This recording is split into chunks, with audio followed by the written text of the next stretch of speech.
Hey everyone, welcome back to my channel. Today I wanted to talk about the Orlando Informer meetup, and I want to talk about what Orlando Informer is, the meetups I've been to, the future meetups planned, what all of the meetups entail, and prices and everything like that.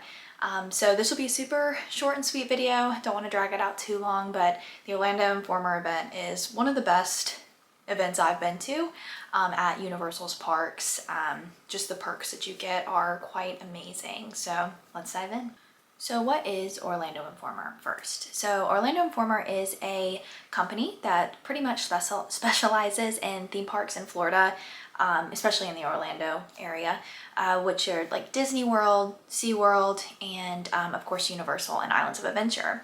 So they're an authorized seller of theme park tickets, which you can sometimes get at a discounted price, which is lovely. Hotel rooms, anything you want to,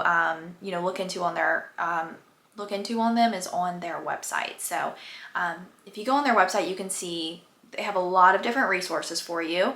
Pretty much can help you plan your trip. But the thing that Orlando Informer is most known for, and what today's video is on, is the Orlando Informer meetups at Universal Orlando, which take place a couple times a year. I have been lucky enough to go to 2 December meetups, so 2 years in a row I have been to the December ones, which is my favorite time of year because of Christmas. So I'm going to dive into prices, dates, and what everything entails, and our experience the past 2 years at the events. So I'm going to go on their website and show y'all on this video what the February meetup will be like, just to kind of go through some of the details that are included in every meetup, but of course they're all different, which is also kind of great depending on the time of year. So Saturday, February 28th, and Friday, February 28th, and Saturday, March 1st are the next meetup dates. And what the meetup tickets include, you get food included, you get non-alcoholic beverages. This does include butterbeer, which is amazing. Any of the Wizarding World drinks that are non-alcoholic are included in your ticket price, which I love because I love butterbeer. I love trying all the different types of drinks at the Wizarding World. So on Friday, you can enter the parks at 5. The daytime park guests will still be there until 7 o'clock. So you'll have about 2 hours of still having park guests, and then the meetup will include at 12:30. So you will get pretty much from 5 to 12:30. You'll get to ride whatever you want. The food carts and snack carts kind of open at a later time, but there is way more detail on that if you book a ticket. And then on Saturday, the meetup starts again at 5. Daytime guests don't leave until 9 p.m. and then you have the park to yourself until 1:30. So there is a bit of a difference in those two, depending on like when you want the park to close for guests. Like I feel like you get a little bit more time for just you and the event on Friday, but it is open later on Saturday. This year's meetup in February will be during the Mardi Gras celebration at Universal, so you will get to have Mardi Gras food, special treats, and that's something really exciting. I think if you visit the parks during February and March, especially during the meetup, you get to have those specialty snacks for free, which is awesome. So let's get into prices for these tickets and what also you can get with these tickets that you buy, not including what I explained already, of course, which was the food and non-alcoholic beverages. $239 for Friday or Saturday is going to be your price for an individual day. So one night of the Orlando Informer will be $239 if you choose Friday or Saturday. If you decide to do Friday and Saturday, it's $388. So you're spending about a little over $150 more to have that extra experience for 2 nights in a row. Honestly, it's not a bad price if you think about what all you get when the tickets sell out. There's a limited amount of tickets and they sell out probably every single year because it's becoming a very popular event. Also, if you buy a ticket, you get a discounted hotel rate. You can save up to 32% on any of the Universal Orlando resorts when you book your meetup ticket. The only thing is right now, you probably, for the February and March meetups, you already probably have some hotels that are sold out. But it is totally worth it, and having a discount on like some of the premier resorts like Hard Rock, Royal Pacific or Portofino, I mean, 32% off, that's a good deal, especially because you get Express Pass with that for your daytime ticket if you decide to do that as well. The main sell of this event, especially for us, was the low wait times. You can walk on to pretty much every single ride except, of course, the most popular ones. Hagrid's is going to be that one. That's still going to be a 30 to 45 minute wait depending on the time of year that you go. But that's better than waiting 135 minutes during the day, which we've seen during the holidays, especially right now. I mean, I cannot even imagine standing in that line. So I want to go over my experience with the past 2 Orlando Informer meetups I've done. I have some notes here on like what we waited, what ride times, what the wait time was, how long we waited, and the food that we ate and all that. So yeah. So our first Orlando Informer meetup was December of 2023. I had a horrible flu, but I powered through and it was amazing. It was, I would say, what really opened my eyes up to how magical Universal can be, especially at night. And now I've like made it a thing where I'm like, okay, well maybe I want to do 2 meetups a year. Especially with Epic Universe opening, I kind of want to schedule it around that. So we had a really amazing first 2 years at Orlando Informer. I have no cons for that except, of course, the daytime guests. That's the only thing, but you can't prevent that. With the daytime guests still being there for a couple hours up until park close, it is a lot harder to get them out of the parks when they see other people are still there.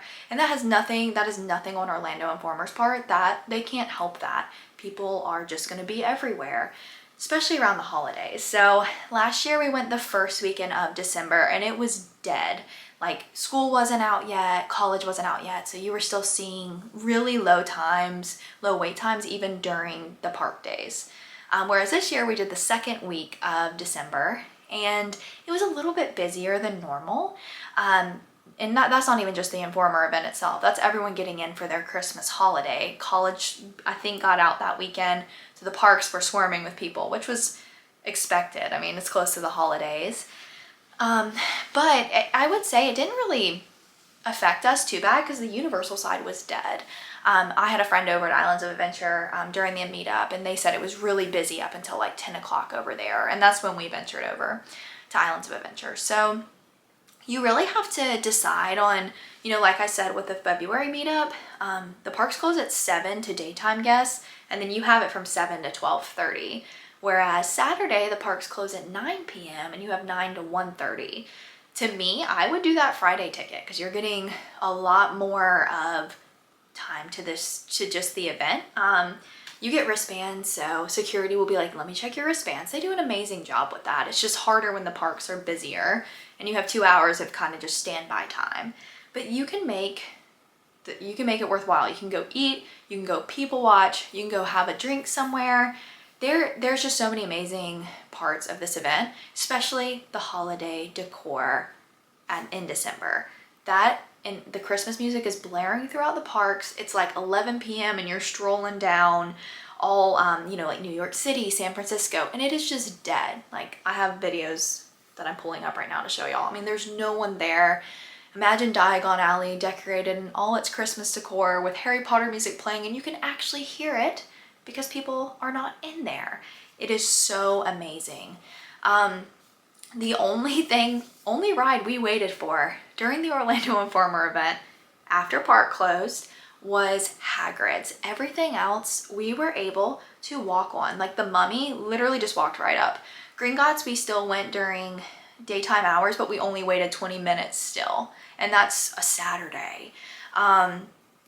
Hagrid's was posted at an 80-minute wait. During the meetup, we waited about 44 minutes. So that's still a long time, but it's nothing compared to during the day.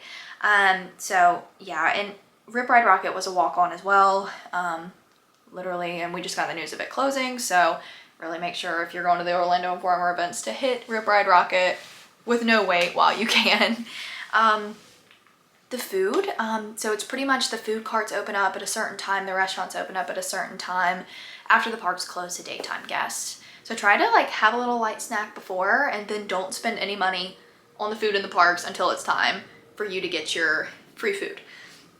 all the restaurants serve different types of food. We've gone to Finnegan's both years in a row because they have really good food. They have like boneless wings, mac and cheese, little beef pies, bread pudding, and there's places that just sell pizza or french fries. I mean, you can just snack all night if you want popcorn, pretzels. It's all free. But I'm not really a person who eats when I'm at a theme park because I don't want my stomach to be upset. So the food's not really a major selling point for me in the ticket. It's more so the nighttime, no guests vibe. So Orlando Informer is super accommodating. Any questions you have, they have people everywhere ready to answer your questions, help you with anything, and they're all so friendly. It makes the event so much better that you're dealing with people who love the parks just as much as you do that are working the event. My only con again is just the daytime guests, but that's something you can't avoid. The pros are hundreds of different things. And so yeah, I hope that this video kind of explained to you what Orlando Informer was, and hopefully convince you to book a meetup trip.